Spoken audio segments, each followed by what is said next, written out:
Exam రాసేటప్పుడు మనకి ఎగ్జామే ఎలా రాస్తాము అన్నది ఒక టెన్షన్ అయితే, మనకి ఆ సొసైటీ నుంచి ఉండే ప్రెషర్ ఏదైతే ఉందో మనం కాన్సన్ట్రేషన్ కావచ్చు, ఫోకస్ లేకుండా చేస్తూ ఉంటుంది. మీకు ఎలా ఉంది? సొసైటీ అంటే బియాండ్ రిలేటివ్స్ కాకుండా లేకపోతే ఇలానే ఏం కాదు, రిలేటివ్స్ లో కూడా చాలా మంది ఉంటారు. అమ్మాయిని చదివించారు, అమ్మాయికి మనీ పెట్టారు, కానీ జాబ్ చేయడం కోసం ఇన్ని సంవత్సరాలు అయింది ఇంకా జాబ్ రాలేదు. సో అదే అబ్బాయిని చదివించుంటే వాడు ఫారెన్ వెళ్ళేవాడు, వాడికి ఇంకా డబ్బులు బాగా సంపాదించేవాళ్ళు, ఇలా చాలా చెప్పేవాళ్ళు. ఇంకా ఇన్ని సంవత్సరాలైనా ఆ అమ్మాయికి వచ్చింది, ఈ అమ్మాయికి వచ్చింది, వాడికి వచ్చింది, వీడికి వచ్చింది.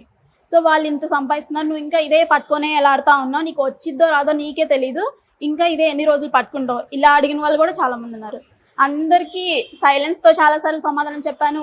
నా అంతటి నేనే పేషెన్స్తో ఉండి ఓకే ఓకే ఓకే అని అనుకున్నాను. అంటిల్ నిన్న రిజల్ట్ వచ్చే వరకు కూడా నేను ఒక ఫెయిల్యూర్ మాత్రమే.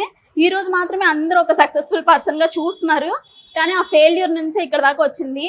ఫెయిల్యూర్లో ప్రొసీజర్లోనే ఉంది. విన్ అవ్వాలంటే ఆ ప్రొసీజరే ఫెయిల్యూరు. ఒక్కొక్క మెట్టు ఎక్కుకుంటూ రావాలి. ఫెయిల్యూర్స్ నుంచే వచ్చాను. కొన్ని ఎగ్జామ్స్ 0.1తో పోయాయి, 1 మార్క్తో పోయాయి. IBPS PO లాస్ట్ 1 మార్క్తో డిఫరెన్స్తో పోయింది. సో పోయిన తర్వాత కూడా ఇలాంటి క్రిటిసిజమ్స్ చాలానే వచ్చాయి, కానీ అవన్నీ ఫేస్ చేసి ఇప్పుడు ఇక్కడ దాకా వచ్చాను. ఇక్కడ నుంచి ఇంకా ముందుకు వెళ్ళాలని అనుకుంటున్నాను. డెఫినెట్గా వెళ్తారు.